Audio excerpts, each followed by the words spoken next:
Long ago, before fences and names and clocks, there was a woman named Maeve who lived at the edge of the wild wood.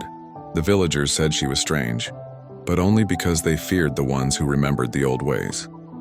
Maeve had no children, though she had asked the stars for one every winter for 11 years. She whispered to the trees, buried herbs in moon-soaked soil, and left milk at the base of the hawthorn tree, the kind that wasn't meant for men. And then one spring the earth answered. She gave birth to a boy, pale as frost, quiet as shadow, eyes so dark they reflected stars even in daylight. She named him Emrys, though the name didn't feel like it belonged to her.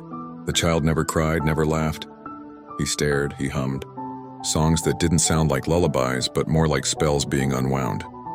The villagers whispered behind her back, "That's not her son. That's a changeling. The Fae left her a trick. He'll bring ruin to us all." But Maeve loved him, not for what he did, but for who he was. She didn't need a perfect child. She needed someone to remind her magic still lived. Still? She worried. Some nights she'd watch him sit in the garden for hours, bare feet in the dirt, eyes fixed on the trees as if waiting for something to come out. And then one dusk Emrys disappeared.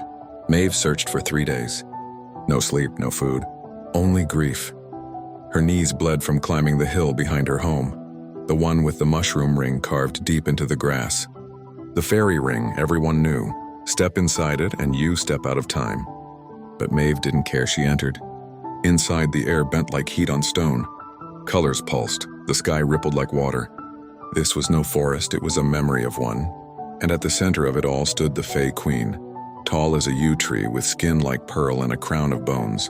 Beside her, calm and still, stood Emrys. Maeve ran to him. He didn't move. Didn't smile, but his eyes, those ancient star-soaked eyes, held no fear. The Queen raised her hand. "You may take him," she said, "but he was never yours."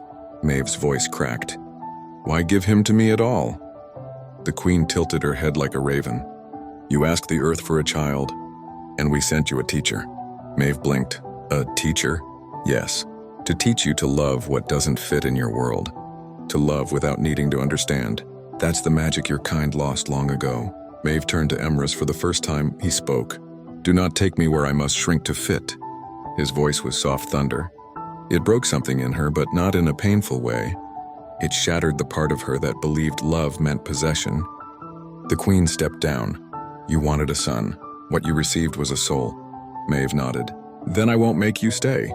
She turned and walked away. Alone and free, behind her the forest exhaled. The Fae did not mock her, they bowed. Because she had passed the test none of them expected a human to pass. Loving something wild, and letting it remain wild. They say Emrys still visits her, in dreams and birds, in the breeze that sings her name. Maeve never tried to forget him. She didn't need to. He lived in every patient she healed, every ritual she passed on, every child she saw with quiet eyes and strange gifts. Because Maeve learned that magic is not always meant to be raised. Sometimes, and it's just meant to be witnessed. Not all fairy tales are fiction. Some are just forgotten truths.